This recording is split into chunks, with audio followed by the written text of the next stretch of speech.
Hello, hello. I believe I am live now, and I'm seeing everybody in the chat. What's going on, everyone? Just give me 1 second here to finish getting situated. I have something cool I wanted to try today, and give me 30 seconds to see if I can figure it out. I know you have a lovely day at home on screen here. Don't get me wrong, we're not going to keep composing today, but we are going to continue with some of these themes today. So just give me a second here and I'll explain. But I want to see if I can get our chat into the lesson. And I think I have a way to do it. Let's try it.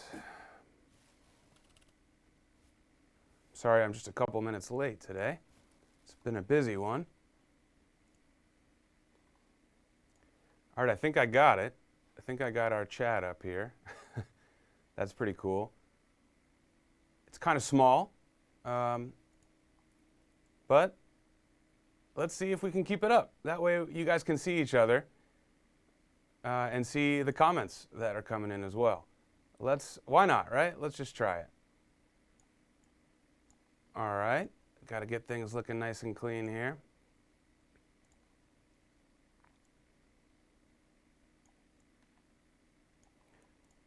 Hi, Shar. Hi, Sarah. Nearly time for fun. No, you didn't speak too soon, Sarah. We're getting there in 1 sec. In fact, I can just play a little bit with my left hand while I'm hanging. Can you guys hear me and see me okay? At least my hands? I was thinking that there was a delay with the keyboard. Let me know if that's feeling weird to you.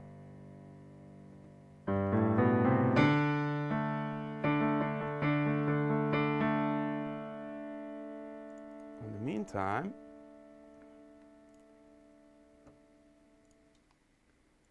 let's see if I can just trim this down. I was trying to get this set for us before we started, but 6 o'clock Eastern time crept up on me. But I think it'll be worth it, and we'll hang for a little longer if we need to tonight. Because you guys, we were busy voting since the last time I talked to you. And I believe that, there we go. I believe that we have a winner for our vote. You are saying there's a delay in the piano sound. All right, Camille. Well, thank you.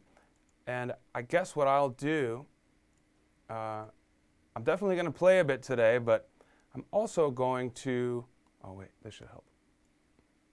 There we go. I'm also going to be talking, right? I'm going to be talking about arranging today. All right, let's get started. We're talking about arranging today, and the reason that we are is because you guys voted, right? We had a poll on the YouTube channel, and we had the following options. I asked you guys to vote on arranging, theory, a new composition, or boogie woogie. All right. New composition right now, as I check, looks like we had 51 votes, by the way. Boogie woogie, new composition came in fourth. That's okay. I expected that because we just did a composition, right? We want to try something new. Then boogie woogie came in third with 16% of the votes. Theory was in second with 31% of the votes. And arranging wins with 45%, all right? Now, what's great about this is that to talk about arranging, we're going to actually need to discuss some theory as well. So for those of you who voted on theory, rest assured, we're going to be baking that stuff into our arranging lessons as well. So let's chat about how we're going to approach arranging. And in fact, it's been a while since you guys have seen my face. I'm going to try and see if I can pull up my webcam. It's funny because here I am. Hello. I'm trying some new stuff here, as you can see. Boy, the whole COVID thing has been a challenge for everybody, of course. But given that physical space, or at least shared space, has been restricted, we're now limited with our studio and whatnot and things we can do. But I've been getting some new gear and trying some DIY stuff. So here's a little window with me. And then you can also see the music, and you can see the keys, and you can see the chat. That's pretty cool. So guys, look forward to me getting this stuff tweaked as we go, and to have some improvements to the production quality as we continue. You guys are the early adopters here of the Playground Live stuff, so you get to help me work out the kinks. So anyways, I wanted to just pop up and talk about what I would like us to do for arranging, and then I'm going to get back to it. And in fact, we're going to look at Lovely Day at Home, the song we all wrote together over the last 2 months, and we are going to discuss how to arrange a song for different levels. And so I thought it would actually be very appropriate to use our song because, in fact, multiple times throughout our composition process, we were faced with a decision, right? We had to decide if we wanted to do something that was maybe too hard or if we needed to go easier. And so there, in and of itself, we were actually doing some arranging. We had our composition, and there was a moment where we composed, let's say, an F chord. Then we decided on some arranging decisions, like, are we going to put that in first inversion or second inversion, or are we going to do broken chords, right? We weren't making up a new chord, but we were essentially arranging how we wanted the chord that we already composed to be treated. And what usually goes into that decision is what level are we arranging for? Right? So we ran into that a few times in our composition process. So I thought it would be fun to actually take our song that we've composed and now break it into different levels, right? We already talked about adding it to the song store in the app and making it free for everyone to download and learn. So why not try to make it into different difficulty levels? So that's my idea for the month. And I want to see if we can kind of tackle a difficulty level per week. I'm going to rely a little bit less on the democratic voting nature that we did in our composition, because instead of saying let's arrange together, I took your guys' comments and requests for arranging to be more about you want me to teach you how we arrange, or how I might arrange at least. And so this one will be a little bit less back and forth in terms of the decisions that we make in the notation, but I would like to still obviously do this for you guys and explain what I'm doing along the way. So that's the idea. But first, let me check in with you guys. I see some people talking about my hair. Is Lauren Anderson in the chat? Is my wife in the chat? I don't think so. This is pretty cool that we got the chat in the window, by the way, right? But I have to figure out why my keyboard video and audio is delayed. That's okay, though. So first of all, my wife helped me out a lot. I gave her kind of a difficult dilemma. I said, I got to get on camera still, but I needed a haircut bad, right? It's been 2 months, maybe a little more now, of this lockdown where businesses are closed. And so I tried to do it. I tried to do my own kind of touch-up, and I went way too extreme across the top and sides on accident. And so I buzzed it, and it was really short. And what I did next was, as it was growing out, I tried to give myself a fade. And that's when I asked my wife to come in and help me. So you guys, you're looking at a work in progress with the hair. I think we're all maybe trying to figure that out. And it's funny, my barber that I usually go to, I was texting her like, this is the result of not having you around. Hey, Lauren's here. Everyone say hey to Lauren so she can tell you. I was like, hey, come in the bathroom and fix this. Anyways, this is the first time I'm putting the face back on screen for you guys, so it's nice to see you all. Look at that. There is a delay with the video. Okay, we'll get that fixed for next time, but I want to jump into some arranging, all right? Oh, Terry, I know, I'm just messing with you. I don't take offense. I'm actually saying that for myself, like, ooh, I hope Quincy isn't mad, you know? hope Chris doesn't mind that I buzzed my hair. No, I know you were just messing. All right, so we're going to talk about arranging, you guys. So I'm going to clear the way a little bit here, and I'm going to, oh, I don't want to lose that. I'm going to lose myself, and I'm going to lose the chat for a minute so that we can look at our music. And for today, I think what I want to do is just focus on our A section.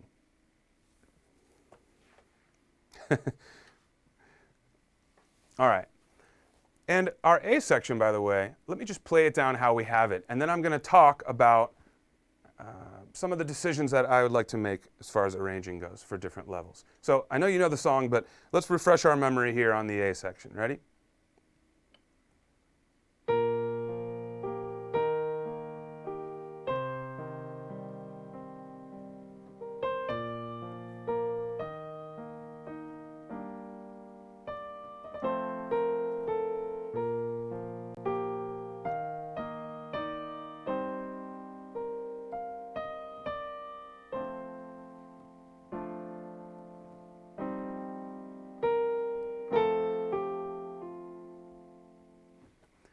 A beautiful, beautiful song. Now, I'm going to talk through a little bit of what we're doing here. Really, I'm going to start with kind of the basic rubric, so to speak, of what the Playground Sessions team follows. Okay, so I'll give you a little insight into how the Playgrounders would approach this. So first of all, in general, with any song, I'll walk through a couple of tips for you arrangers out there. These are things that you could take away with you as well for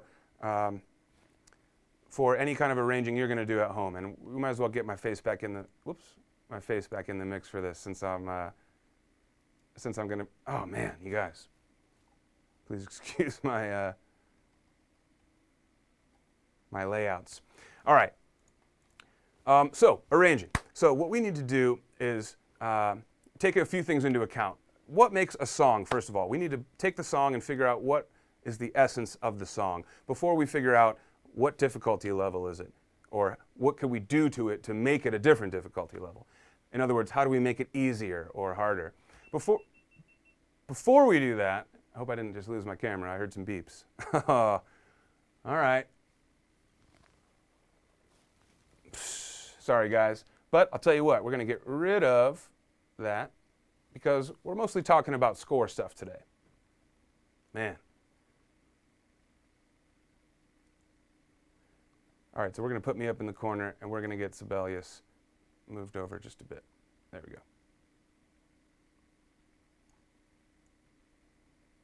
Okay.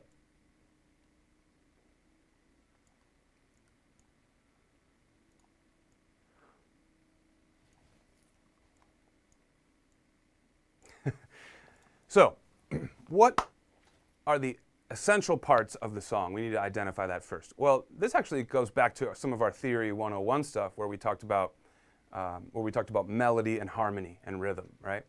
Those are essentially the building blocks of any music, any genre, either that or the lack of that. So those are the sort of the defining terms: melody, harmony, and rhythm. And when we're arranging things for different difficulty levels, we always want to make sure that, to the degree we can, we want to stay true to those elements, or at least be complementary of those elements. And so what I'll first say is, let's take a look at the melody, okay? This is our melody that we wrote, regardless of thinking of any difficulty level. And it's shaped up like this.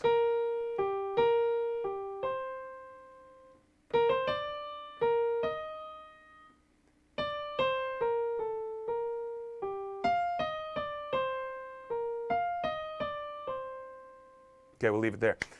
So that melody is not necessarily easy or hard, but I would say that since we wrote it with rookie/intermediate players in mind, I think it's a pretty good melody as a middle ground, all right? Now let's say that we were going to take this song and make a rookie, intermediate, and advanced arrangement of it. This is kind of the thought process that we would walk through, okay? So we figure out, is the melody advanced or intermediate or rookie level melody on its own without making any changes? And I would say that this melody, as composed, might be a bit hard for rookies, so there might be a moment where we want to simplify a bit, and we'll get there. But I would say that this melody is an intermediate level melody, and so I would say that for an advanced level melody, we might want to add some things. And I don't mean new notes. We're not composing anything new, but we may want to add some things, and I'll get there in a bit as well. But I would love to start sort of at an intermediate level, and in fact, that's often what we do at Playground as well, because that's kind of the middle of the road, right? And so, because our melody is already intermediate, I think we can leave it intact.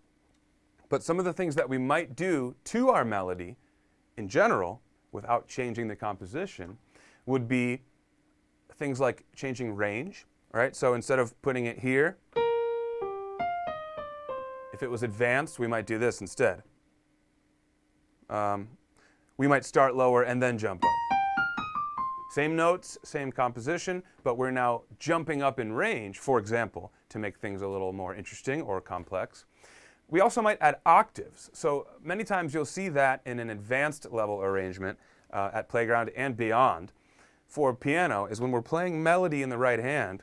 For advanced people, we may often find octaves. And so that might look like this. And in fact, you can't see my hands anymore, so why don't I try and angle this bad boy down a little bit? I'll take it. Actually, maybe I can scoot this back. Thanks for your patience once again, everyone. Hey, that's not bad. I'll take it. All right. So, actually, my head to be cut off. So, if I was going to add octaves to this melody, that could be something that I might do for the advanced level arrangement. It might sound like this.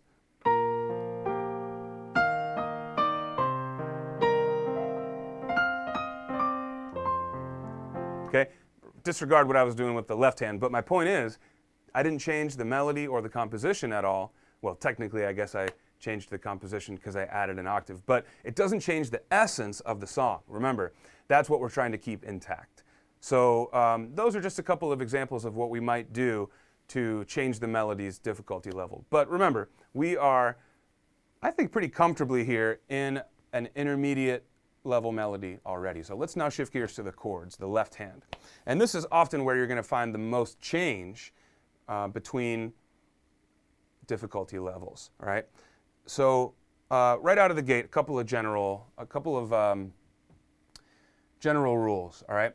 Now for playground sessions, this is our rubric. For the rookies, we often, in fact, mostly try and put just single notes in the left hand.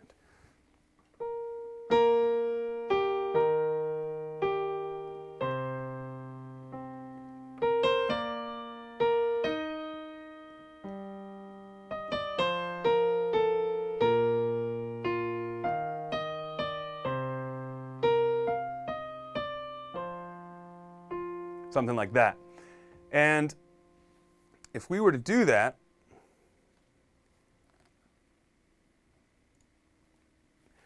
I don't think it changed the essence of the song. So what we had in the left hand are the roots of the chords. If you were a bass player, you'd be playing those notes along with this arrangement or this song. And so for rookies, we want to often, again, strip down to what is the most basic, essential part of the song. And in the left hand, or in the harmony, that most often means single notes. And it doesn't always mean roots of the chords, but it typically does mean the roots of the chords. So then our challenge would become, how do we get all of the roots of these chords into a comfortable hand position? Because here's another thought. If you're arranging for beginners, you definitely want to consider how many hand position changes and extra movements are required. And to whatever degree you can minimize those, you'll have a more successful rookie level arrangement, okay? And so if I was going to be doing, what I just played through was basically the single note roots, but I was kind of jumping around a bit. So the next choices that I might decide to make would be range. So do I want to go up or down to that next note? Okay, so let's walk through the left hand roots. We got B flat, E flat, C, B flat, E flat, G, F, B flat, E flat, C, and then we have F, D, C, F. All right, those were all the roots, and in fact, I just changed it there from what I did the first time. The first time I was jumping around a bit more with my single note roots. That time I changed the range of a few of those notes to have them all contained in this position right here. So there's another arranging tip for you guys. Strip it down to the basics, and then, at least for rookies, figure out what the most comfortable range of your set of notes is in your progression, and then see if you can get them to be tight, compact, and comfy like that. All right, hey Stu, I just saw you writing in that you're running late. No problem. As you can see, I've run into a couple of weird technical difficulties today, but I'm making some kind of a hodgepodge lesson work, at least visually speaking. So thanks for joining, Stu. We're talking about arranging, and we're using our lovely day at home composition, for those who are just joining, as sort of a launching point, because we want to, well, I mean, really, when it comes to arranging, what you have to discuss is how to take a composition and arrange it for X.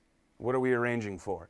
A solo piano, an orchestra, a rock band. We haven't gotten to that stuff yet, but we have to consider what we're taking the composition and repackaging it. Who are we doing that for? And so right now we're talking about just difficulty level at the piano. I assume that here we're going to limit our arranging conversations to the piano, because after all, we are a piano lesson service. But really, the possibilities are endless as far as ways you can arrange for different groups and things like that.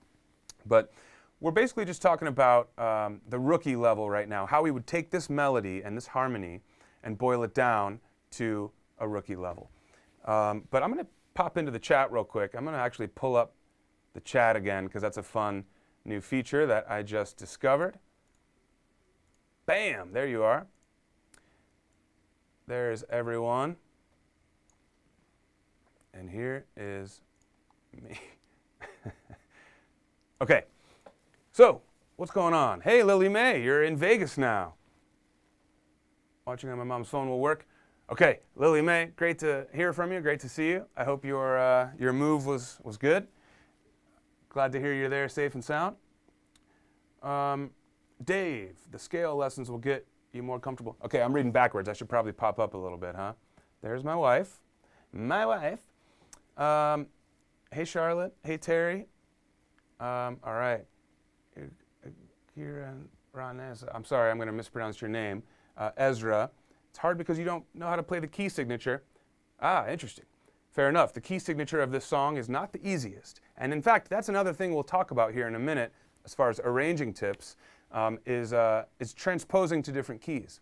So if this key signature of B flat and then going to G major and back to B flat, if that's not what you want for your arrangement, you can transpose to a different key. Now that's something that we try to not take lightly, because every key has its own kind of personality or sound. And if you get too far from the original key of a song, especially one that's very well known, a pop song or a classic song, if you get too far away from the original key, it can either sound too high or too low, and it's just something won't sound right.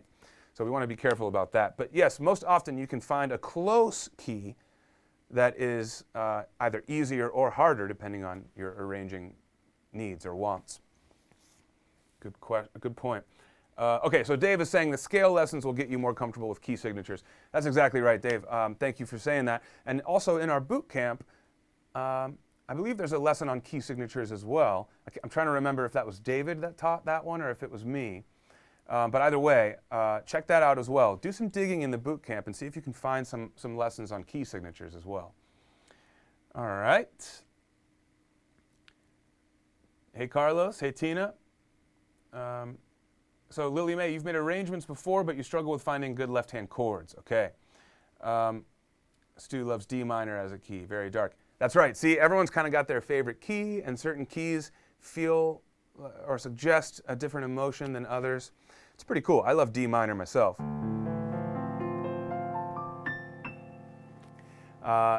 And really, they're all good in their own way. Hey, Sandy. Glad you're finally here, too. Hey, Richard. Been here since the start. My man. Hey, Warren W. Transposition for a singer's vocal range. Great point. There's another good reason to talk about transposition. Now, we're not going to get into a deep lesson on how to transpose or anything like that, or at least not today. But transposition as a tool is very, very valuable for an arranger. And as you say, Warren, especially for if you're playing for a singer. So whether you're just playing or arranging for a singer, it's very important that you know how to change keys, to transpose. And the reason that's the case for singers is because, if you got a piano with 88 keys, you got 88 keys that you can play, as long as you got, hands and fingers. But for singers, everyone's got their own different range.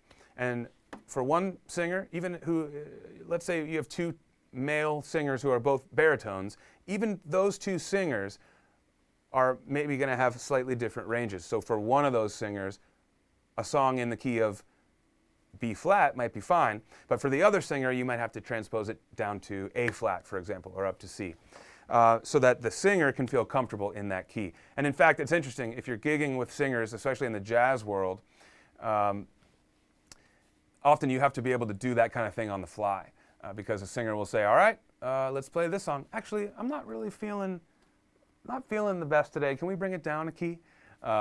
Things like that. So transposition is a great tool. So essentially, that's why it's good to talk about chords and scales and things by numbers. The 1 chord, the 5 chord, the 3, the 6th scale degree, things like that. When we use numbers, that then makes every other key the same, essentially, right? The 1 chord and the 5 chord, for example, in the key of C, if we change keys to the key of G, it would still be the 1 chord and the 5 chord in the key of G. All right. Now, let's leave it there for transposition for now, but it's a really good tool to have, a good skill set. All right, I got to check in on this chat. Girls Like You for an easy intermediate song. Got my first 4-chord song down. Nice. Learned a lot and no longer on the piano world is now mine for the plucking. Yes, yes indeed, Carlos. Stu, I forget you play sax. That's right. Yes, there you go. There's another reason to transpose. Depending on what instrument you're playing, you have to transpose your own music into concert key. For example, I think alto sax plays, oh man, it's been so long since I've arranged in college for a large group. But you'll see like B flat horns, you'll see A horns, some E flat horns, and then you have to transpose to get those to the key of C. Anyways, we can go down that path for a while, but what I'd like to do is get back to where we were talking about with breaking down the A section here of our arrangement. And so let's get back to Lovely Day at Home. And there's one thing that's bothering me here, you guys. Give me a second. My head's chopped off here. I need to... Oh, wait. That's just because of the camera.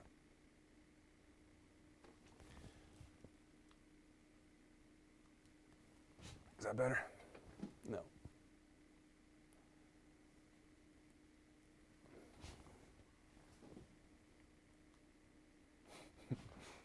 Okay.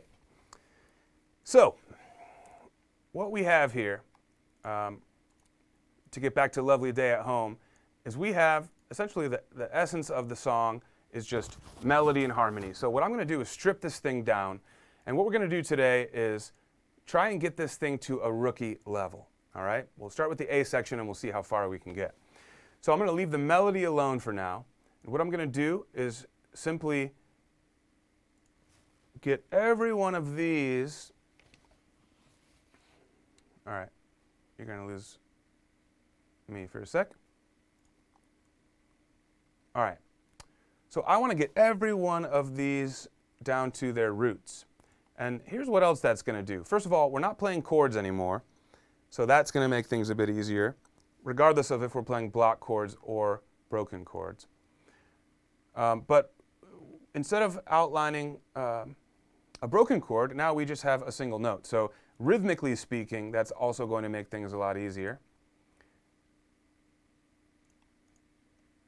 So I'm going to walk through for now and just make all of these dotted half notes. And then I'm going to change the range.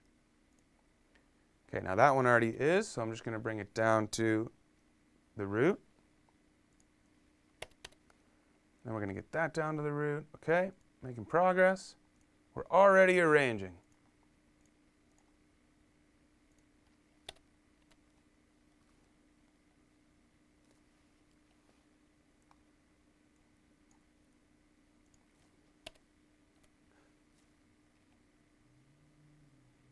That wasn't, okay, that's better.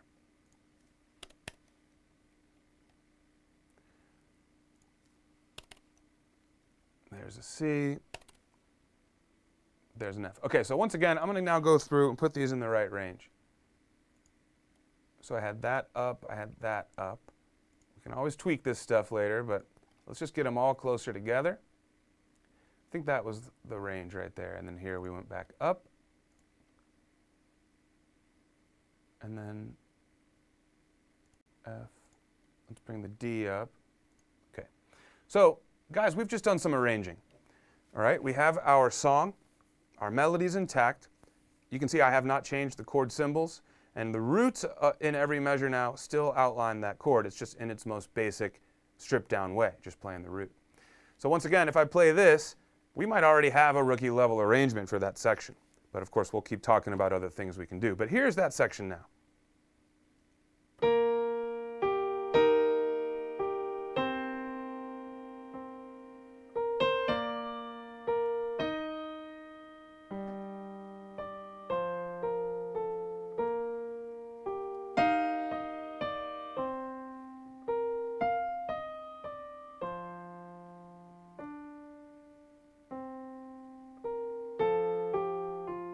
All right, for the most part, I would say that that holds up pretty well.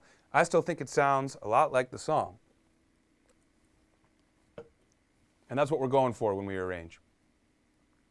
Now, what else might we do? The melody is a little tricky.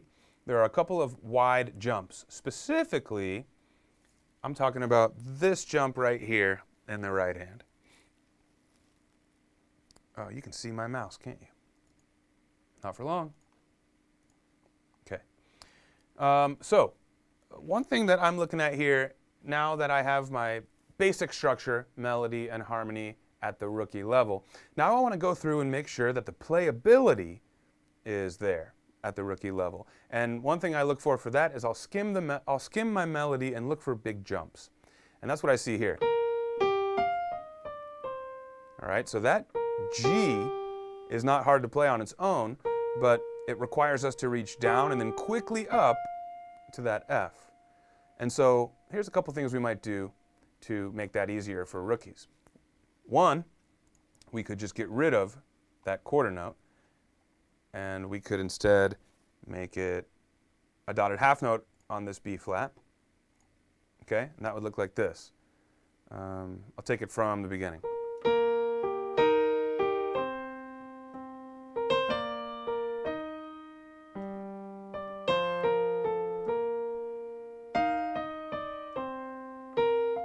Okay, that made it easier to play, but I think we lost a little bit of the essence there, didn't we?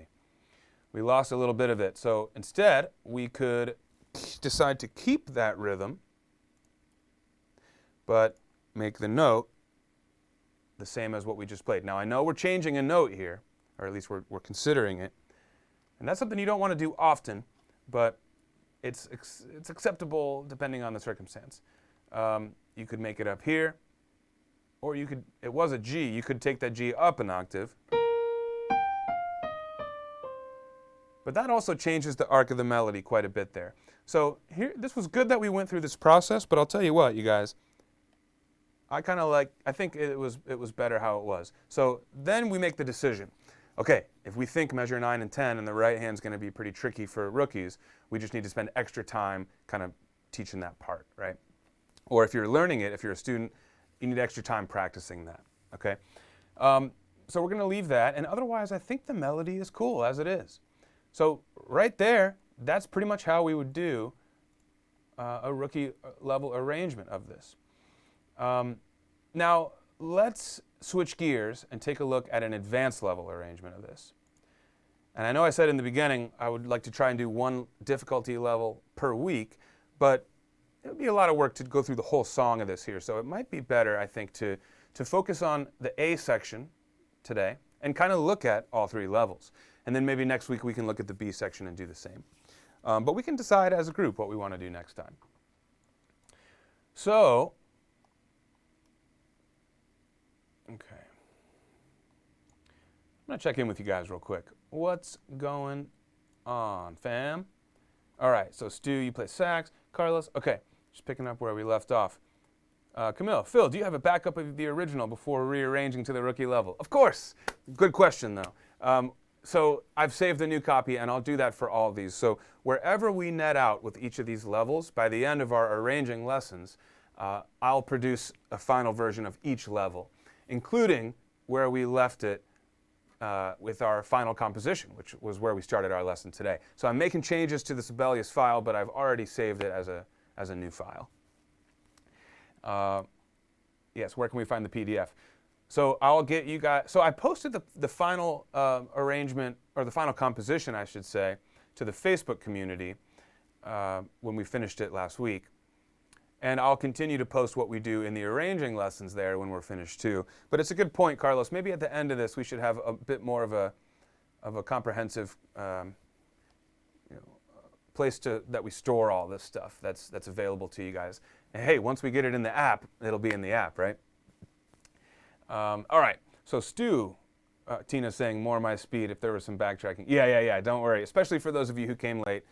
Any changes that I make here, we have the previous versions saved. So Stu is saying one thing I'd look at. This is cool. It looks kind of like I'm looking at the chat in the lesson, doesn't it? Okay. One thing I'd look at is the fourth bar with the eighth notes if you're doing full rookie. That's a good point, Stu. Thank you. That's actually another thing that we. What up, Andrew? You like the layout? That's funny because this was pretty hodgepodge at the last minute today. We have such a great community of people here. They're so understanding and patient. But cool. So yeah, the chat being in there is pretty cool. You just wanted to see yourself on screen there, didn't you, Andrew? All right, so Stu, that's a good point. A lot of times what we do when we're arranging for rookies is we try and simplify the rhythms as well. Now, I said kind of broadly that the arrangement, that the melody was already at the rookie level, but you're totally right that often we will take eighth notes and simplify those a bit more. So I'm going to hide the chat. Sorry, Andrew, bye. Everyone say hey to Andrew, by the way. I miss having Andrew in the room. 3-2, don't even do it. Don't even say that. Okay, so Stu is right. So let's take a look at these eighth notes real quick. And again, I'll play through it. I want to keep the essence of the song in my head before I make any decisions.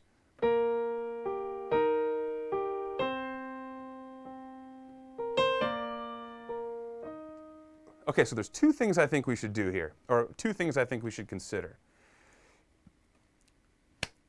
Do we think, which one's more important, the eighth note rhythm or the two notes that are, the fact that there are two notes stepping up? That might be a place where I would start to think about this choice. In other words, if it was about having the two notes, the B flat and the C leading up to D, then I think what we could do is spread those eighth notes out into quarter notes. So we might see something like this instead. Oh, well, actually, because we're in a 3-4, I guess we can't. We could still do quarter notes. So we would just have a quarter note there, and then a quarter note on C. Now that we might feel like that solves it, but let's see. Let's try it first.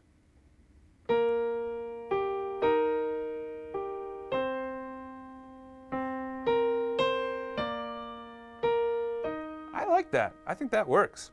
In other words, I don't think it's important that we have a rest for 2 beats in this measure. That's not an essence of the song, I would say. And I would say maybe it might arguably be more essential to the song to have the 2 pickup eighth notes. But I'm just going to make a personal creative call here, and I'm going to say I think it's most important to have the 2 notes leading up, and that it's not so much about that eighth note rhythm. If we had a melody that was like this,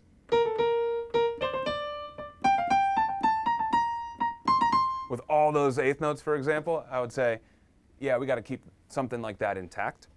But here, since it's just a quick pickup to the next section and otherwise we have quarter notes, I'm going to say, let's go ahead and make it quarter notes. And Stu, I hope you agree. That definitely makes it more of a rookie level there.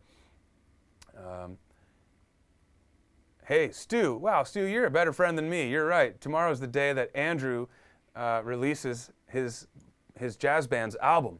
I'll go ahead and give a quick plug for that. His band name is called Danjo, the Danjo Orchestra. I believe at its fullest, it's a 17-piece, which means there are 17 different musicians playing all at the same time. So if you want to talk about arranging, talk to that guy. He's the master. He arranges for his band. And he had all the band members up for a recording session before the COVID situation happened. And he's going to be releasing that music on Spotify and all the streaming sites. So you guys got to check it out. He wrote some of the music, he composed it, but he also took some other compositions and arranged it for his huge jazz band.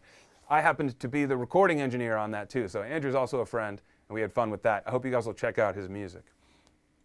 Stu, you got a good memory, my man. Yep. Okay. So Stu agrees. Okay. So I think we're going to go ahead and make the call to keep to make the melody as we see it here instead of the eighth notes. And let me just push this out to the side now that the chat's gone. Okay. Okay, now it's looking much more rookie appropriate. So what I'm going to do is save this where it's at right now.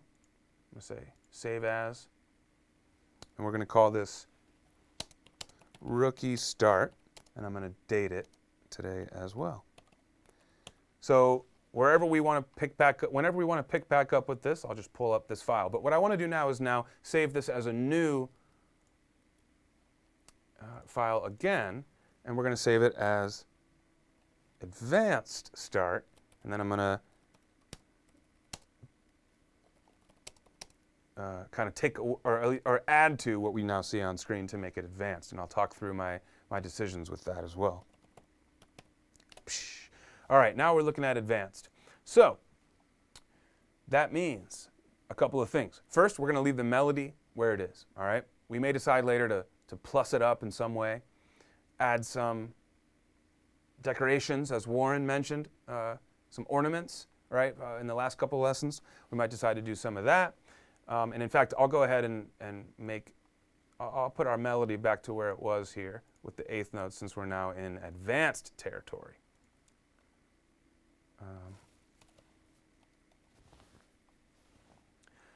All right, so we'll come back to the melody. We may decide we want to make some changes there, but for now, let's get the harmony back in the mix, okay? So I'll remind us where we started, or where we left things with the intermediate level arrangement. That was something like this. And I'm going to see if I can get you guys to see my hands. There we go. All right. So we had things in a broken chord pattern. We were doing this. And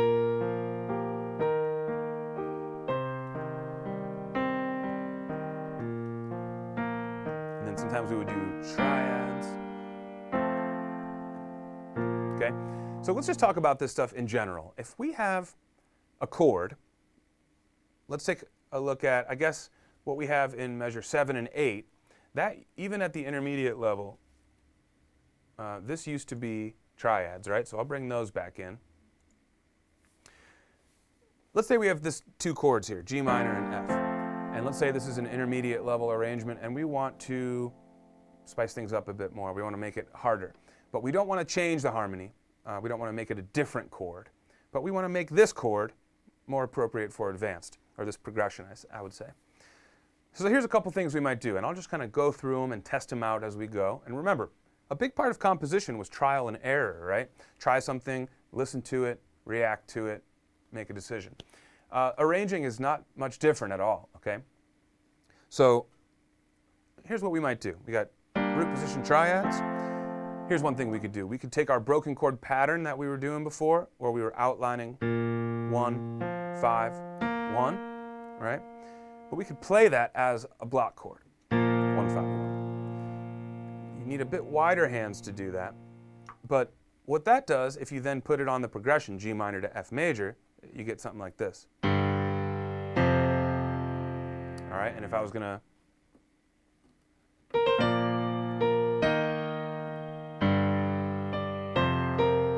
Okay, that's definitely more powerful. It still feels a little empty. So what I'm going to suggest is that we try and find a way to put the third in some of these chords as well. There's a couple ways we can do that. So let's take a look at the G minor again. That's what I just played, G, D, G.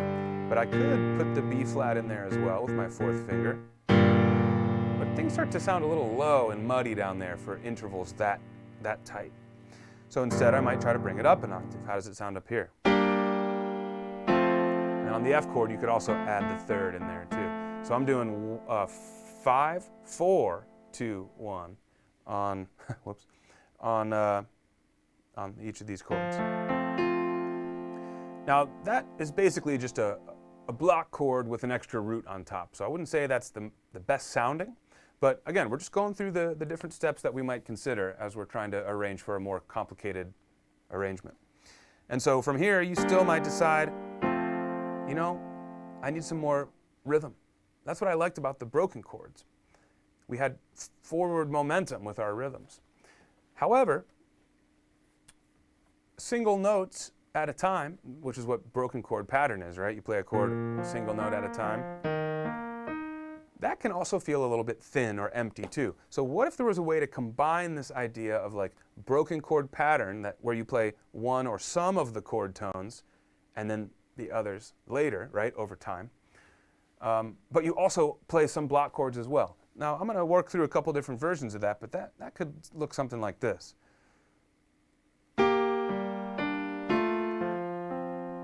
Okay, you could do. I kind of like that. Let me play through the whole progression like that.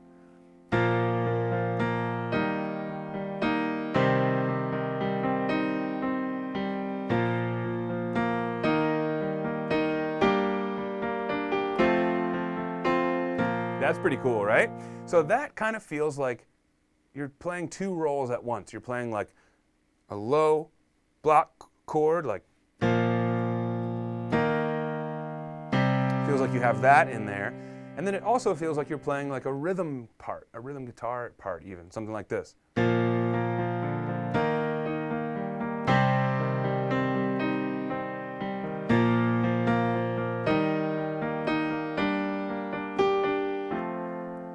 Right? That's pretty cool.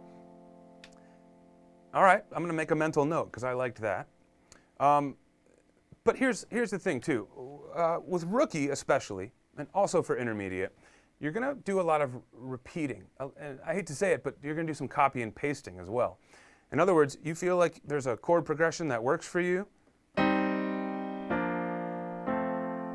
The next time you see that chord progression, 4 measures later or 8 measures later, you're not going to change it probably. You're just going to do the same thing again. Because you've already learned it, right, as a student. And if you're not quite advanced yet, it helps to have patterns to fall back on and to remember, right? But I would say that for advanced, that's actually, I wouldn't say that's not the case. I wouldn't say it's wrong to do that for advanced, but you definitely can get away with more variety in the part. And in some ways, you could argue that it's more musical to have more variety in the part. And so the point I'm trying to make is I'm kind of walking through some ways that I would treat 1 or 2 chords, but I'm not going to then go put that all the way through the rest of my chords, not for advanced. Instead, I'm going to think about some variety. So in other words, I think we were already going down that path with where we netted out in our composition because we were doing some broken chords, some block chords, some inversions, things like that, right? So the left hand in our intermediate or in our composition was arguably intermediate hard or advanced easy, somewhere in that territory. So we could actually retain some of that stuff. What I was just playing through was kind of a way to make that a little harder and more fancy, but same idea of balancing between broken chords and block chords, just with a wider 4-note position instead of a 3-note position. So I'm going to actually play through that a little bit more here and kind of just polish that up a bit and see where it takes me. But I'm going to focus on making the left hand, I'm going to stick to that to where I can, also thinking about how to change it up a bit for variety's sake.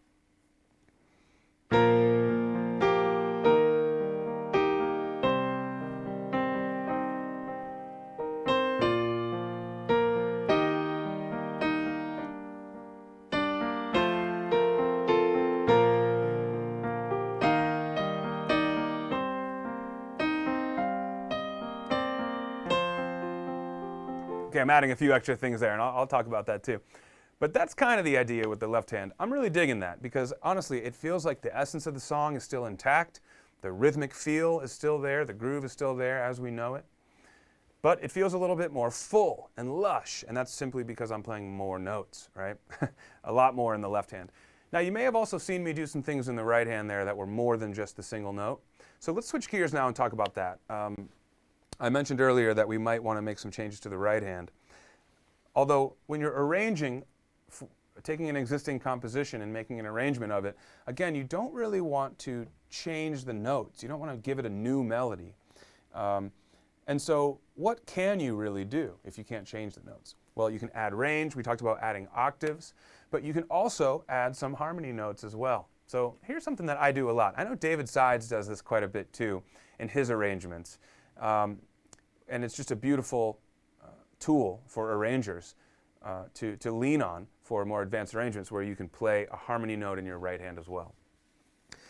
Here's how I might do that. I wouldn't use it a lot. I would use it sparingly, but let me play through the right hand here. And I'm going to add a couple of harmony notes. Typically, I'm going to add them underneath the melody. That's a tip I want all of you arrangers to take away, actually. Regardless of what you're doing underneath the melody, whether it's in the right hand as an added note, or if it's in the left hand as separate chords, it's a pretty good rule of thumb for arranging 101 to keep the melody on top. All right? We want to keep the melody as our top voice. Now, of course, there are exceptions to that, and you could imagine a cool thing where now you're playing harmony up here, and this is your melody.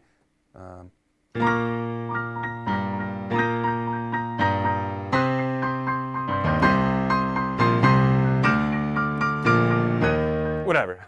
My point is, if I'm going to be adding some notes in the right hand as well, I don't want to add them above the melody, because then your melody is going to get buried a little bit.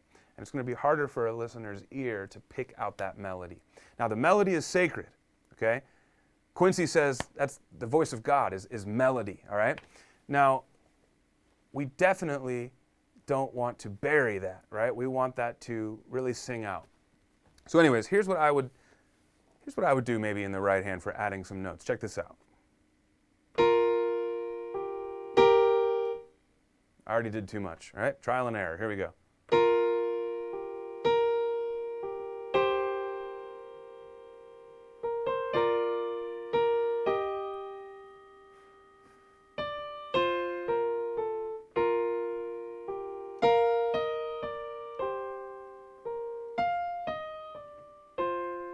That might have even been too much. So again, we want it to be subtle, but I hope you noticed that the melody was always clear and it was always on top.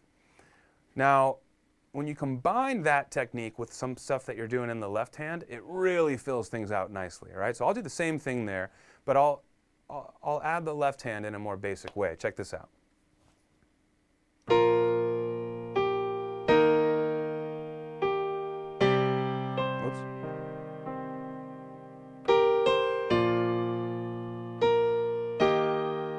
It just really bridges the gap between our melody and our harmony.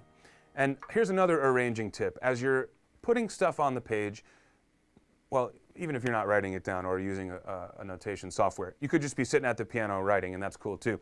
As you're developing ideas,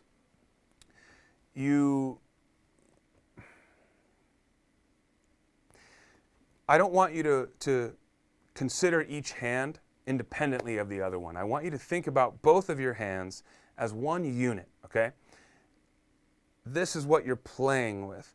And if you start to see too much space between the hands, now you're here a lot, it's not going to sound really good because there's too big of a gap in the middle. I'll give you a quick example.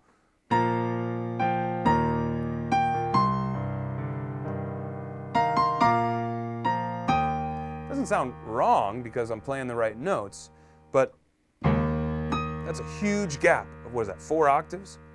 All right, we want to bridge that a little bit. Now, that's not to say you can never go wide, but we don't want to play the whole section with the left hand down here and the right hand up here. You can go wide for an effect and come back in for variety's sake. But if you're arranging something for this section, my right hand's here, left hand's here, it's probably going to be too far apart for the ear. So we want to bring that in a little bit more, okay? And that's exactly what these lower melody, let's call them lower right hand notes, the harmony that we just were adding underneath the melody, that's another great thing about using that trick, that tool, is that it helps bridge the gap between the hands. So in other words, if I'm playing here in the left hand and I'm here in the right hand, why wouldn't I come in here to bridge that gap right here? Or even the D. That's nice. I actually like that better because the next note is G. So I was playing F underneath, but that's too close to G. I think if I use D, it sounds better because now the third's in the chord. It also spreads out our voicings more evenly, and that's also very nice and pleasant sounding to our ears. All right, so you see what I'm saying? Without that harmony note in the right hand, you have a little bit of a gap to bridge. It can do that. So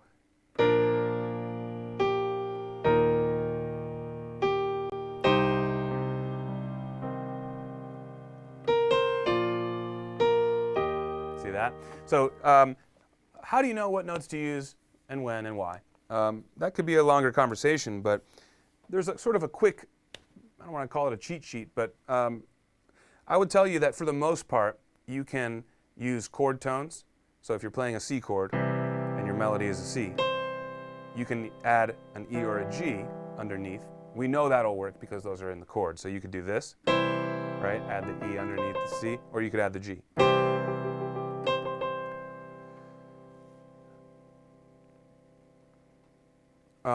So we can do chord tones like that, or regardless of the chord that we're playing in the moment, we can pretty often rely on the fifth scale degree of the key that we're in, all right? So we're in the key of B flat here, at least for the A section. I'm going to see what happens if I just play the fifth scale degree underneath the melody for every measure. I'm not saying it's going to sound good, but this should at least prove that that note will work.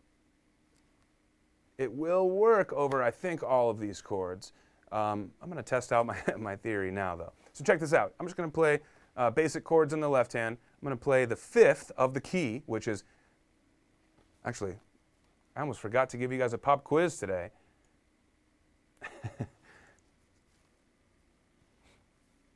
All right, I see some good questions here that I'm going to get to, but first I want to give you guys an opportunity for a pop quiz here. Ready? What is the fifth scale degree in the key of B flat? Go. First answer in the chat wins it. Free song credit. Because that's what I'm going to suggest that I put underneath my melody notes here. What is the fifth scale degree in the key of B flat major? Who's got it? And I'm going to get to the rest of these questions I see in the chat in just a second.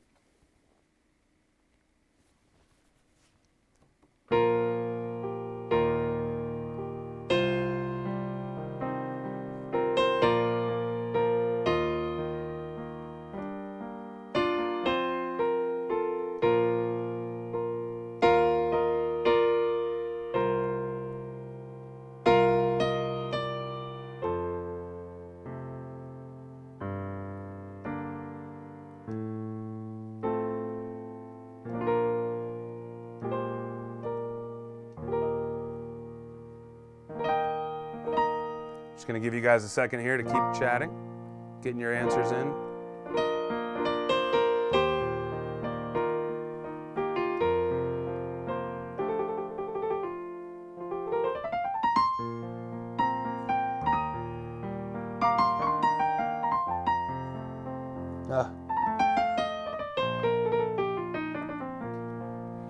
All right, the correct answer, my friends, is B flat, C, D, E flat, F. So Camille, I think your first G was a typo because you corrected it in the next one. Dave and Alta, you guys were the three answers that I see in the chat here. I waited too long, so I think most people left. So because of that, you guys are all getting a free song credit. Camille, Dave, and Elta, you guys all three win for getting that right. That's F, correct. So write in. If Andrew's still in the chat, he might be the one that helps you out. And you will earn your free song credit. So write in to support Attention Andrew. And there you go. Good job, guys. All right. So it's F. So I'm going to play through the melody here with F underneath in every measure. This isn't how I would really do it, but this is just to show you that if you're looking for a note to put under your melody, most often the fifth is at least a great starting point. So check this out. Sorry, try that again. So here's my F, right, and my thumb. Here we go.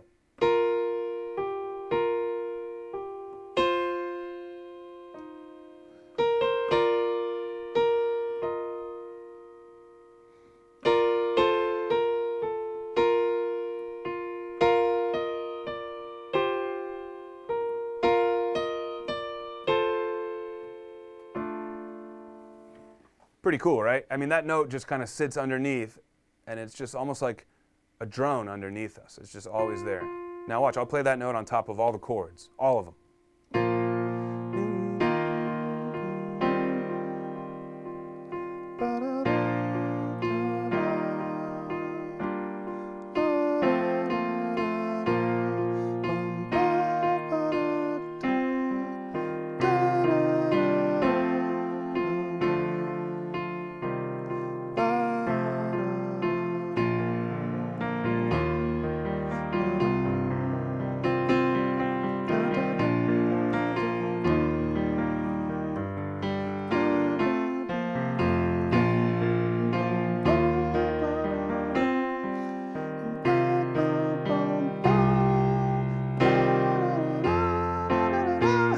All right, anyways, that's enough of that F. Camille, a tritone below the melody, that made me laugh. That would definitely be spicy. All right, you asked for it. Now this is a challenge to see if I know all my tritones. Ready?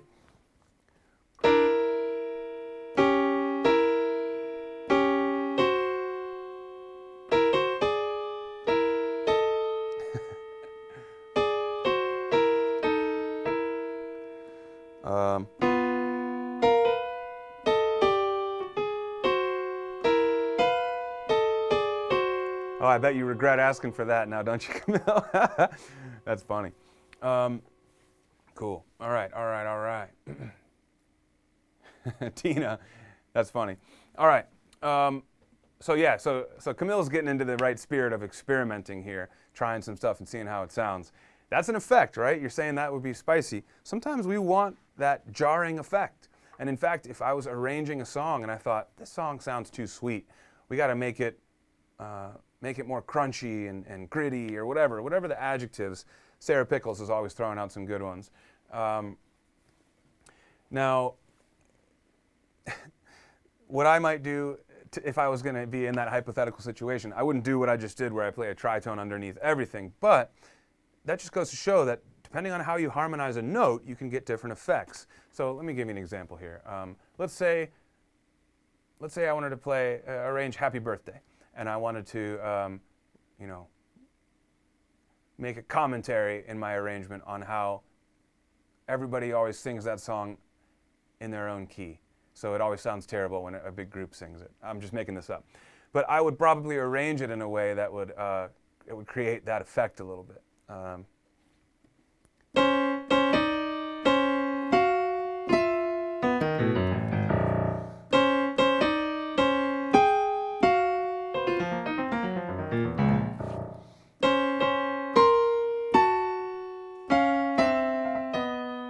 I don't know. But you see what I'm saying. Anything's possible there, depending on what kind of effect that you want to achieve.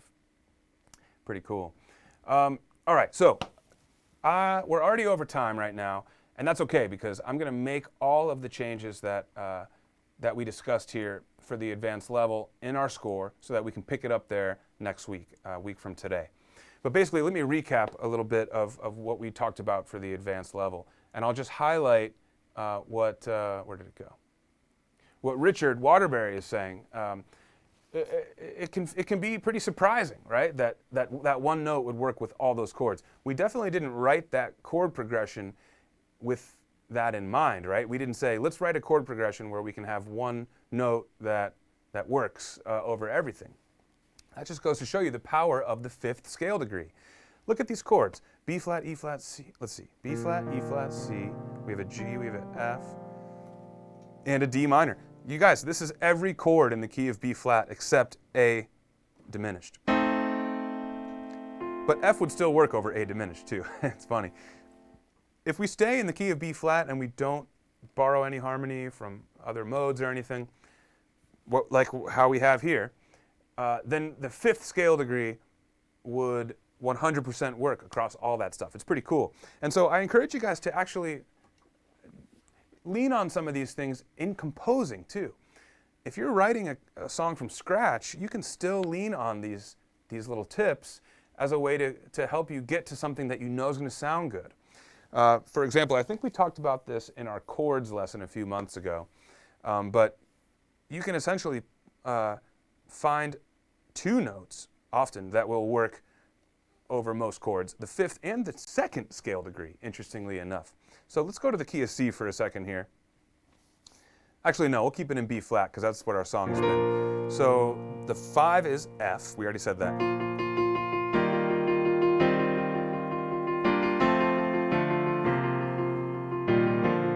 Right? So B flat would work on a lot of those too, but it wouldn't work over the F chord. You have to kind of choose between the 4 and the 3 of the 5 chord. Don't worry so much about that. But interestingly enough, the 2, the 2nd scale degree, also is going to tend to work on a lot of these. So in the key of B flat, the 5 is F, the 2 would be C.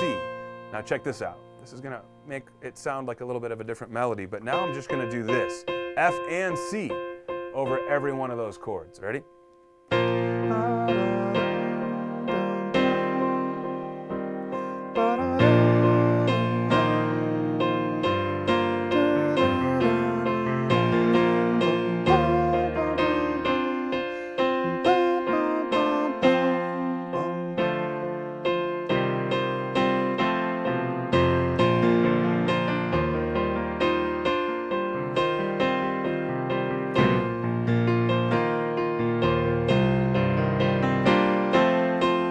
Okay, I'm just jamming now, but that tells you right there that you can always lean on those 2 scale degrees, the 5 and the 2. Now, different songs will differ, but for a song like this, a major song that does not deviate from its major tonality in the A section, you can definitely do that. So again, for composing, you can decide, I've got a chord progression here, but I need something else. I don't have my melody yet. What can I do? If you've got a chord progression, try just playing the 5 on top of it. Let's say our progression is, let's change keys. C major, A minor, D minor, and G. So the 1, 6, 2, 5, all right? 1, 6, 2, 5. In the right hand, key of C, we can start by playing the 5th scale degree, that's G. All right, so here's the 1 chord. Here's the 6th chord. Still playing the 5th scale degree on top. Here's the 2 chord. Still playing the 5 on top. And here's the 5 chord, which you know will work with the 5 on top.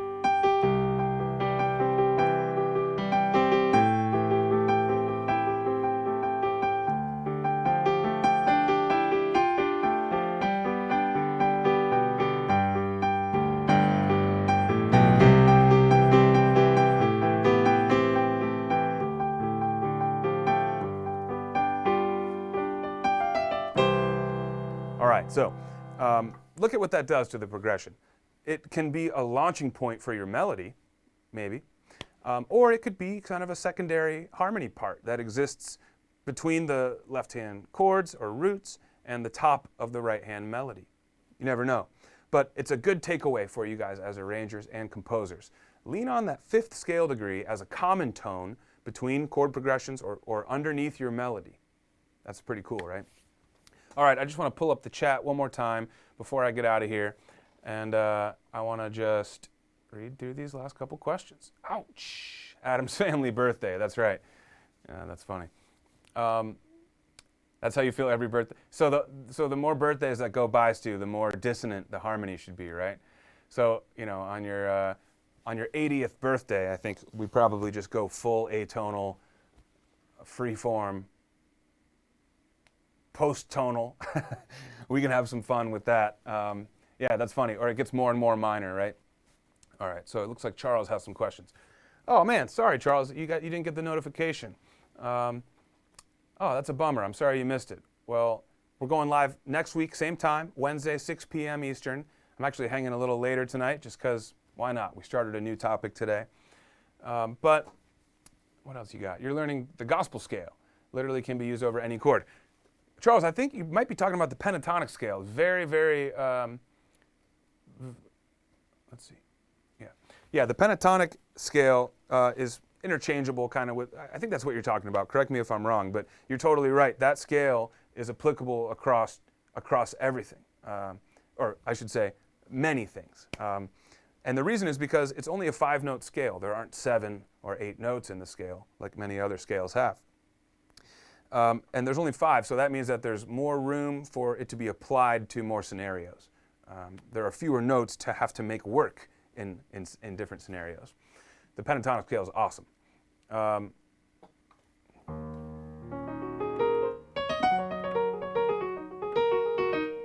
Anyone that wants kind of a cheat sheet to jam with the pentatonic scale can just play over all the black keys.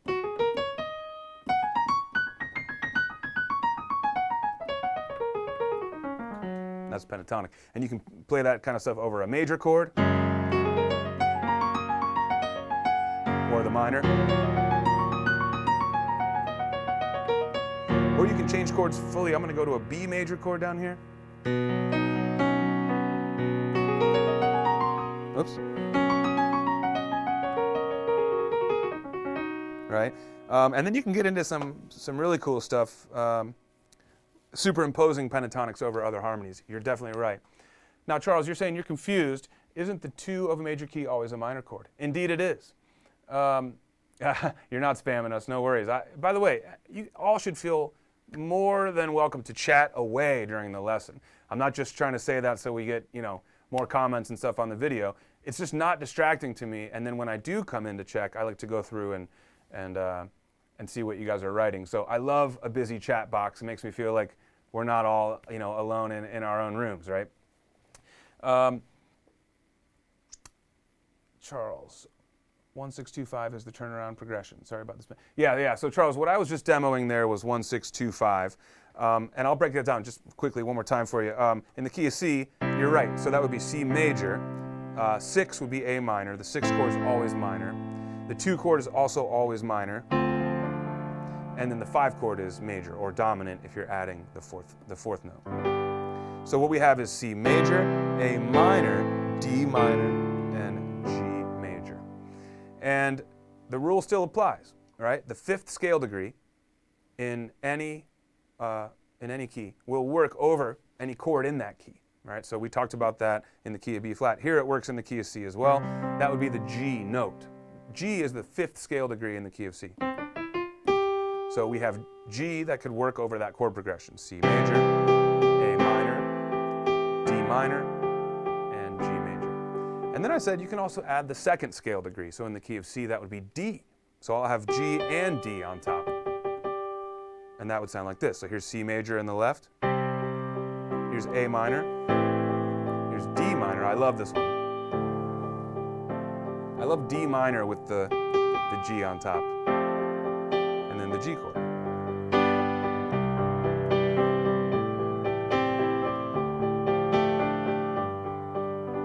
See that? So you're right, Charles, that the 2 is minor. But that still doesn't change any of that.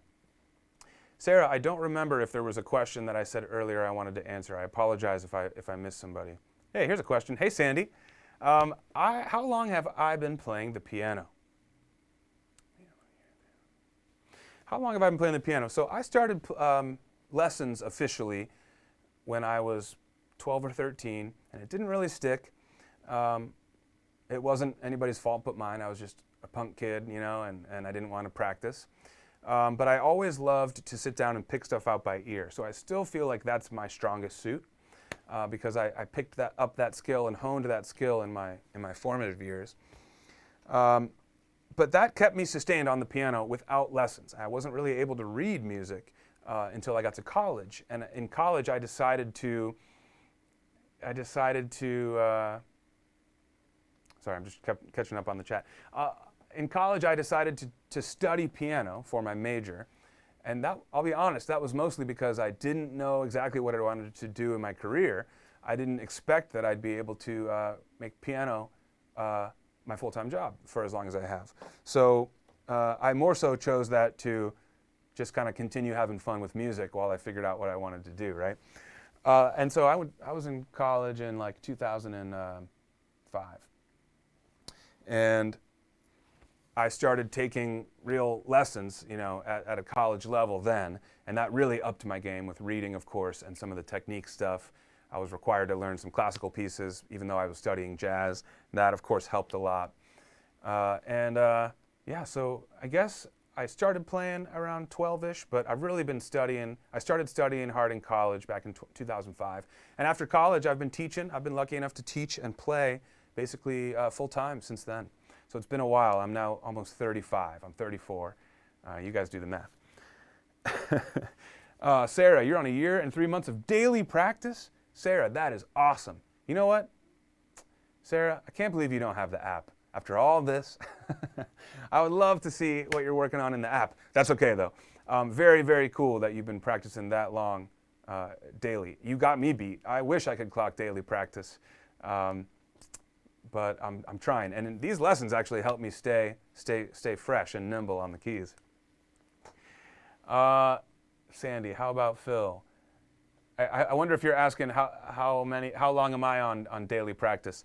Probably a week. You guys, so part of my job is to, record tutorials for you guys, and I have to practice that stuff sometimes. The more advanced stuff, for sure, I definitely need to sit down and practice first.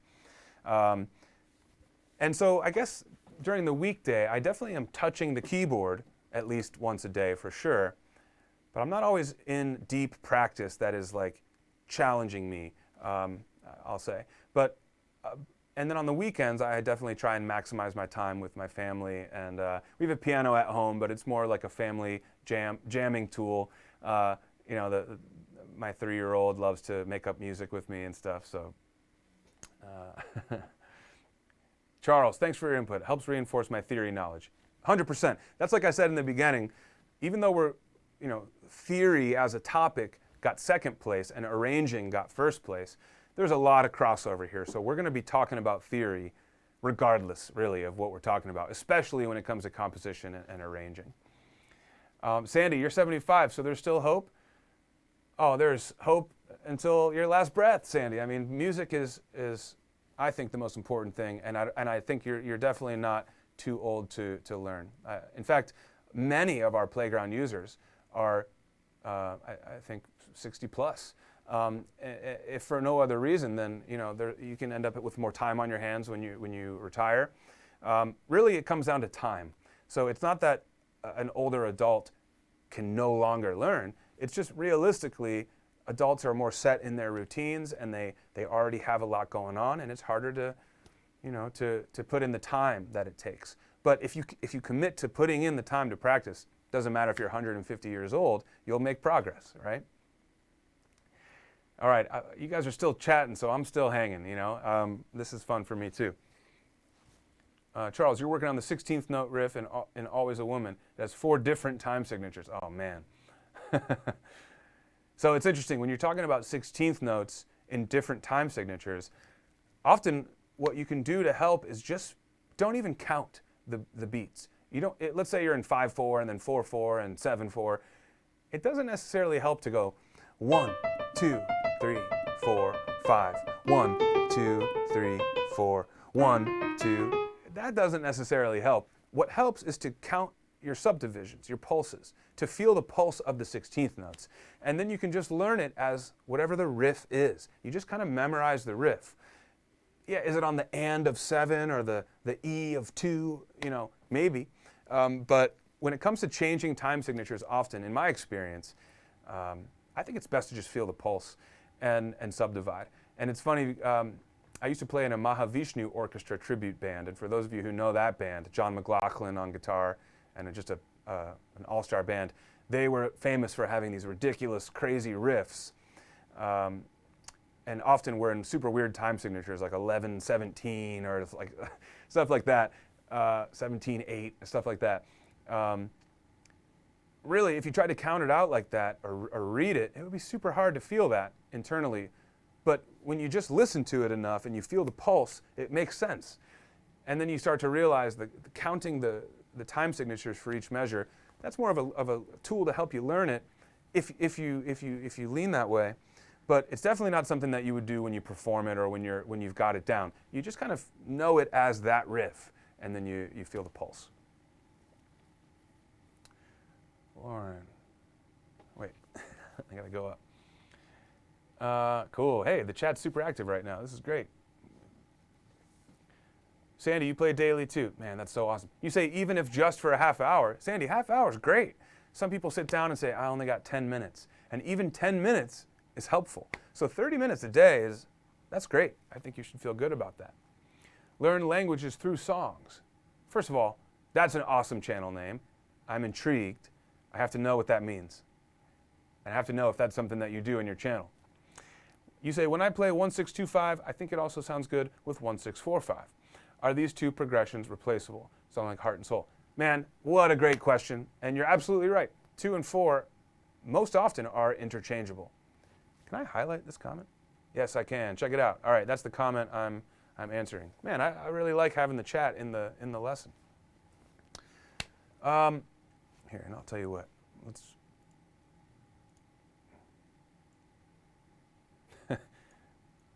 That's better. Maybe we'll do some Q&A stuff sometime, or like we'll just do this. All right, cool. All right, where was I?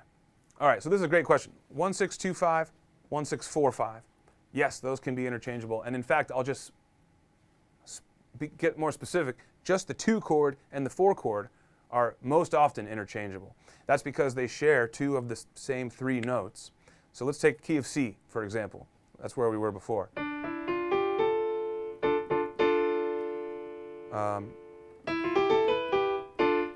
The 2 chord is D minor in the key of C, and those notes are D, F, A.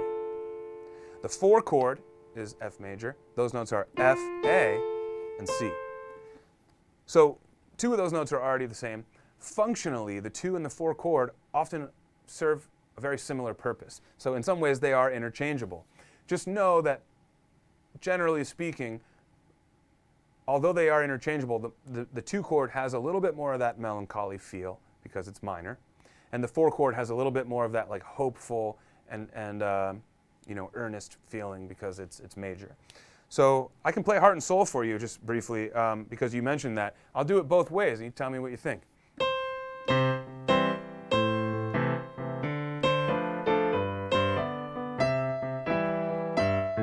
Whoops. So that was the 2 chord. Here's 1, 6. Here's 2. Here's 5. Now here's 4 instead of the 2.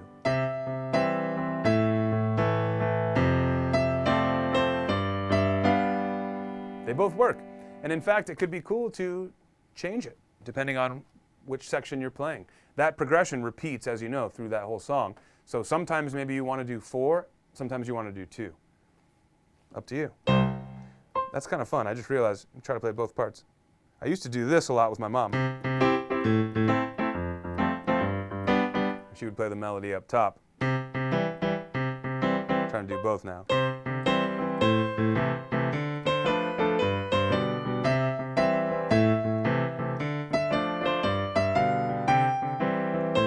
Here's 4. 6, 4, 2, 5, flat 2, dominant. That was for Andrew, if he's still watching. Okay, so yes, good point, good question. And I want to hear more about your channel, Learn Languages Through Songs. Elta says, I don't know what I would do without my piano, especially during this stay-at-home routines. At least 15 minutes per day. Awesome, Elta. Yeah, I feel the same way. I mean, if we didn't have music right now, what would we be doing? Watching TV all day? No, thanks. Oh, wait, what did Lauren say? Did I miss it? Oh, here. All weekend, our toddler Gemma requests Frozen and Moana jams. That's right. That's funny, Stu. I do kind of put a spin on it. Am I really going to do this right now? Moana, let's see.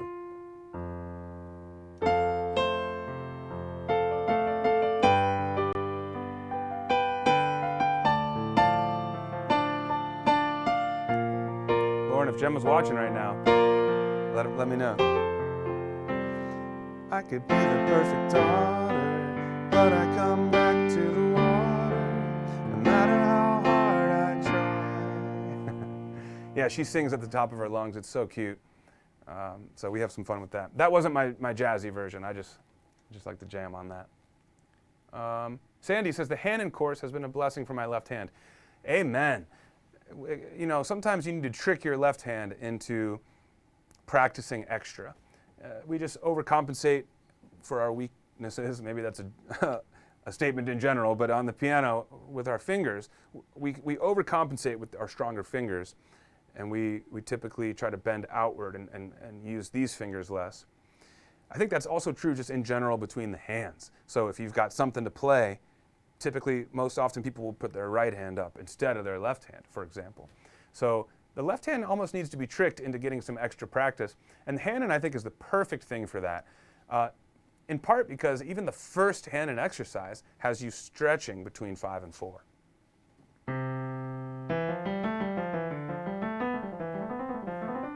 Ooh, I can't even do it fast with my left hand because these fingers in the middle don't want to roll independently. It's funny. Again, I need that daily practice like some of you guys. But I totally agree, and I'm glad you're finding some joy and some productivity in the Hanon course. That's pretty sweet. Sarah says, it feels bad if I don't get the practice in. I think I'm slightly addicted, but really enjoying too. Yeah, I mean, if we're trying to get daily practice on an instrument, we all kind of have an addiction problem, so to speak, with the joy of music. I don't think it's a problem. I think it's great, but you kind of have to be obsessed in a way, right? To really want to keep coming back for more, getting your butt kicked with something, and then growing from it, right? It's challenging. I swear I keep thinking Elton John is writing me comments. I don't think there's anything better to do with your time than learn to play an instrument. You can always take it with you on your journey.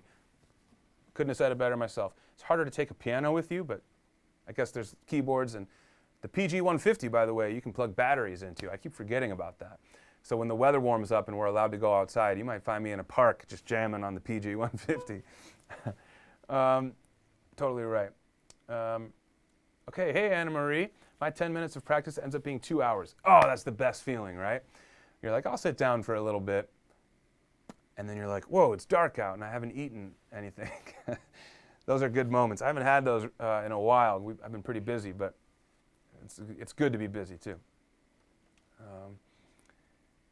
2 hours daily, Sarah, you're making me jealous. Mix of classical and silly stuff. Silly stuff's important too. And sight reading, cool. Sandy is asking if my wife and children play the piano. Charlotte is 12. She was in the chat earlier today. I'm not sure if she still is, but she has playground sessions at home, and she's just started working on it. In fact, she and Lily Mae were chatting last time about songs they like to play and stuff. That was pretty cool.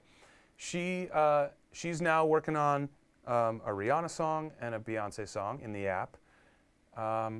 Leo is 10. He can play the Mario song.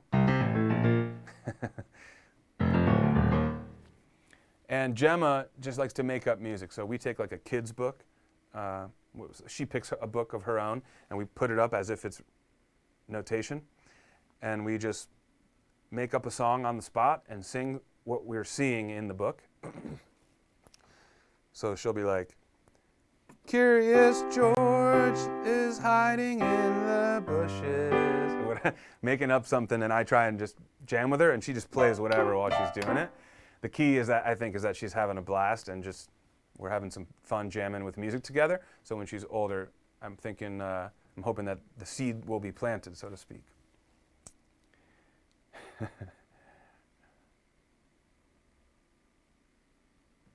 My pleasure to learn languages. I'm just going to call you Learn Languages. My pleasure to learn languages. Saying thanks so much for clearing that out. We want to see Gemma. Tina, I posted a picture the other day of her like looking up at me while she was jamming with the app in Charlotte's room. Yeah, as she gets older and is playing more and more, of course I'll share videos. Yeah, she's fun. Stu says frequency of practice is more important than duration. Frequency tends to build habits and strengthen the neural links, like exercising for 30 minutes a day versus exercising for 5 hours once a month. Stu, bravo, that's a great point, great way to put it. Lauren will tell you that what you're referencing as the as what not to do when you're working out, that's actually like that's my workout routine. I get really excited about going on a big run, and then I burn out, and then I don't run for a while. So that's just the nature of it. But you're absolutely right, and I would be much more fit and in shape if I focus on frequency more than duration. You're absolutely right. Sarah says, my physical learning is outstretching my theory. That's okay. It's always about a balance. You can work on some theory stuff. You can work on some technique. You can work on your repertoire, learning songs, memorizing songs. There's different like buckets we want to fill up with. And in total, that kind of makes up who we are as pianists. I mentioned when I was learning, I was all on ear training, and I was barely not doing any sight reading or any reading at all, not even sight reading. And then when I got to college, my ear was already good, so I spent most of my time getting that balance right with reading. And then I try to maintain that balance. Now, I've actually gotten more practice reading ever since I've been doing these videos with playground sessions, because I have to read a lot to be able to record these videos quickly. So it's funny, lately I've gotten actually more practice with reading than I have with technique, because most of my practice happens in the playground sessions context these days. But I'm always training my ear. If I'm listening to something on the radio, or I'm at a concert, my ear is working overtime for sure. But no, I wouldn't say that you have to be perfectly balanced across all your categories, theory, technique, whatever, in order to be a good pianist. We all have our different strengths, and we all have areas we could work on more. That's okay. What's key is that you identify what area you want to work on, and then you actually put that time in. Hey, Charlotte. Charlotte's back in the building. She says, yep. Gail, my boys always try to figure out how to play the Godzilla theme. Oh, what is the Godzilla theme? I don't know it. I'm just thinking of Jaws now. Dang. Charles says, my playing really improved when I added a chromatic scale practice. That's a good point. Charles, the chromatic scale is an interesting one because it's not really a practical musical scale. It's more of like a built-in workout for your fingers and for your dexterity. See, if I try to go too fast, I stumble. So it's a good thing to it's like hitting the gym for your fingers. It's not something that's necessarily musical, although we do see it in one of the most classic songs of all time, right, for Elise. The end of the B section. Let's see if I can do this.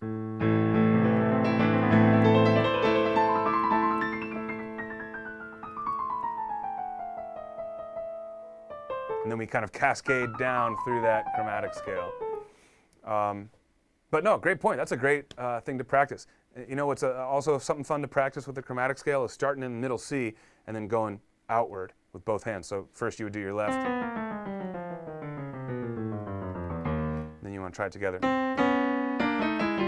Woo! That's challenging for your eyes too and your brain.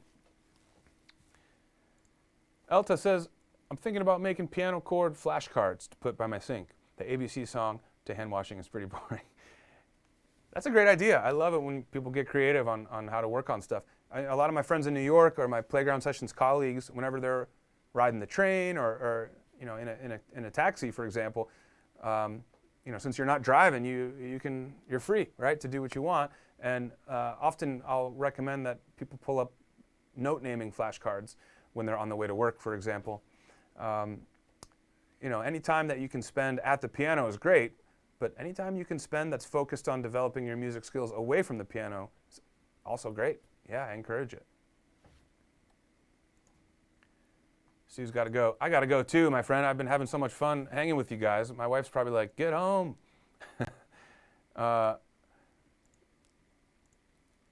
There you go. Charles, you're right. Billy Joel's bound to have something too. He was very gestural too with that stuff. That's an effect, right? It's like a cascading, dreamy effect. It's almost like you're falling into a dream. Ooh, right? Or kind of the whole tone scale does that too. But you're right. Charles, I love this, man. You're saying scales rule. Most of the time I got to get people, I have to convince them that scales are worthy of their time. You're nailing it though. Scales are great because they're built-in workout devices, technique builders, and often they are also musical, so you can just jam with a scale. I'll do that all the time. I'll harmonize some scales.